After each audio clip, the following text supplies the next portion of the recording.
All right, boys, I'm gonna run you through my topwater setup. This is kind of specifically for smallmouths, but works for all species as well. It's just smallmouths seem to hit a bait harder and run harder, and there's a few little things I do to really maximize my landing percentage. I've been out throwing topwater all day today on Mille Lacs. I don't think I've lost one yet, so had some fish miss the bait, but anything I've hooked, I've pretty much got in the boat. It's kind of a system. Starting out with the reel, high speed. This is an 8-to-1. I like something fast just so I can burn it in case one blows or slurps a bug and I gotta whip a bait over to it quick. The rod, that's real important. This is a 7-foot medium moderate, real soft, real limber, forgiving rod, so when those fish take off on the treble hooks, keeps them pinned a little better. 30-pound braid, this is Suffix 832. I don't think you need anything heavier than that for topwater fishing, and throws really, really well, and pretty much all you need. I don't think you need anything more, but I do attach a leader, a 20-pound monofilament leader, and normally I tie an FG for a lot of stuff. This one I just do the modified Albright. It seems to work just fine, and I'm tying a real short leader. This 20-pound Suffix Pro Mix. I'm just gonna tie your standard modified Albright, make a loop with the mono, run the braid through, wrap it down 6 times, and then back up 6 times.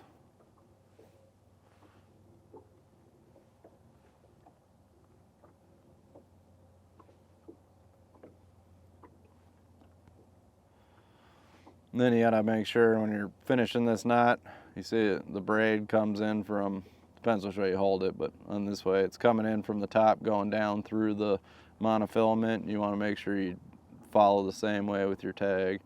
So we're gonna come through the top, down through the mono. I'm gonna kind of semi-tighten that up with my tongue.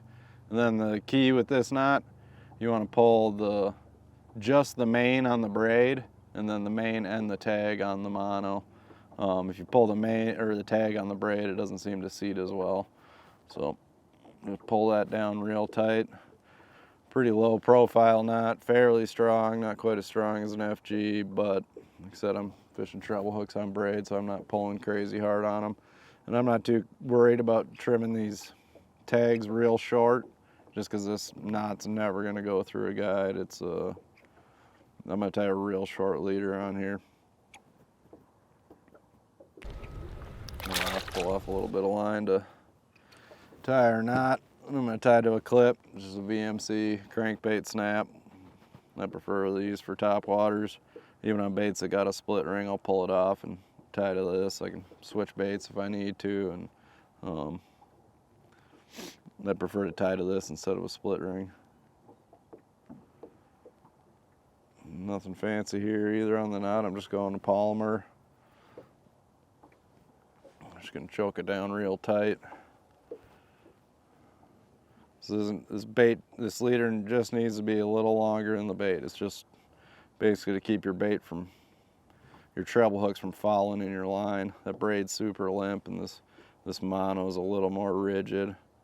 It floats, and it's translucent as well, so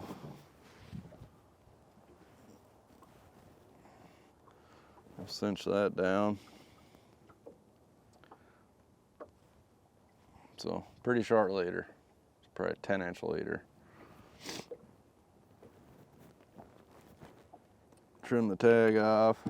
Then I've been mixing it up today back and forth between a black chug bug and a shad colored jowler. It's pretty calm out. The chug bug seems to be kind of getting the nod today. I like that jowler when there's a bit more chop, a little more wind and more commotion on the surface. That bait draws a lot of attention. This one's a little more subtle, but still loud, and that black color is deadly. On smallmouths for topwaters and stuff, at black, white, and then every once in a while chartreuse is really good. But put that bait on with the clip. And then you notice I don't have any hooks on here. I've taken the factory hooks off and the split rings on this bait, and this is really the key to landing all those smallmouths that bite. I'm gonna tie my hooks on with braid loops. I'm just gonna use 30-pound braid.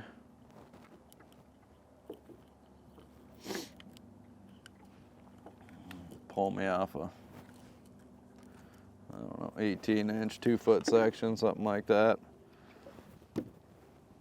We're gonna double this line up. Try to keep it about even. Run it down. Pinch that little piece of braid, and then we're gonna put it through our hook keeper. Attach our treble hook.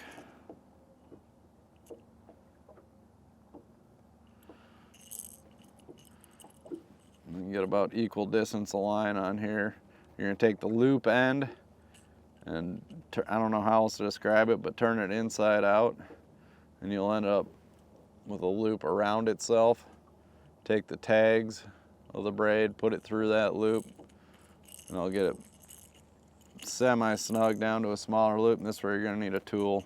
I take just a little Allen wrench. I'm just gonna form my loop. Put that in there with the hook. Cinch this all down real tight. Can't be too tight. Nope. Hopefully I can get this bitch back in there. Okay. Just use my knees to hold it. Now we're gonna take both the tags and cinch it down as tight as we can get it. And then 3 overhand knots. Pulling each one down tight as you go.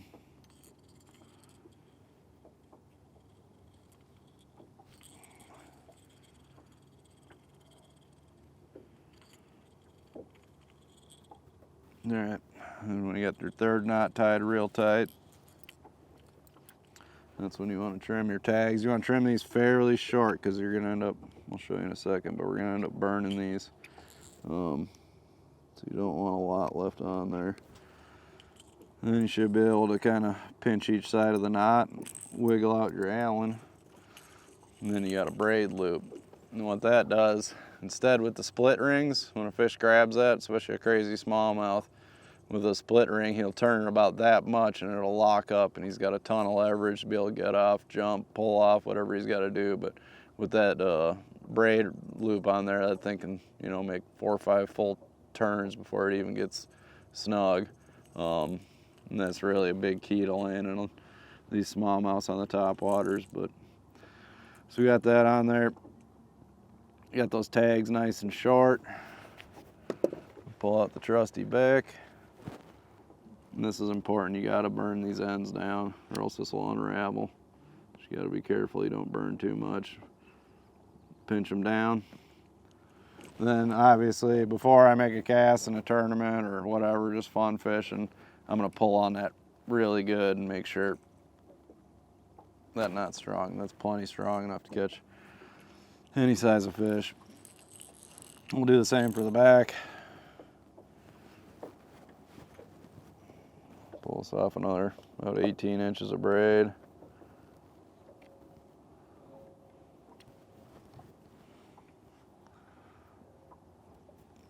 Double that up.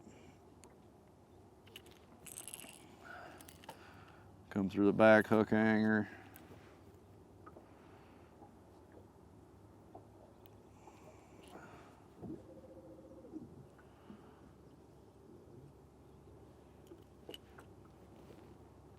And I do like a feathered treble on a popper style bait. And again, I don't know if you guys got to see this the first time, but basically I'm taking that loop, folding it inside out, and kind of just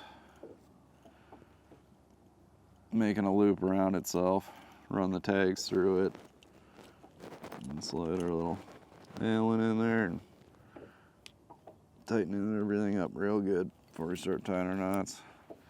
And same deal, 3 overhands.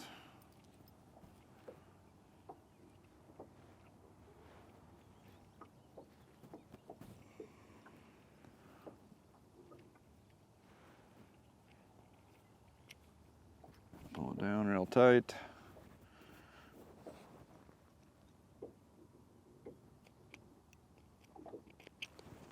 our tag's pretty short, maybe less than 1/8 of an inch. Wiggle out the Allen.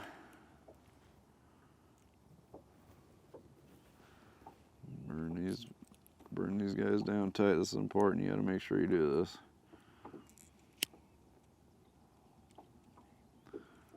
Pinch them when they're melting, when they're still warm. You kind of pinch them down on that knot. That'll keep everything unraveling. And then again, you check it before we make a cast with it. Feels strong to me. And that's how you make a pretty deadly topwater for a smallmouth. That landing percentage is going to be through the roof compared to how it would be out of the package. The rod's pretty important, the reel. You just want one that casts good and it's a fast reel. Really soft rod, you don't need much.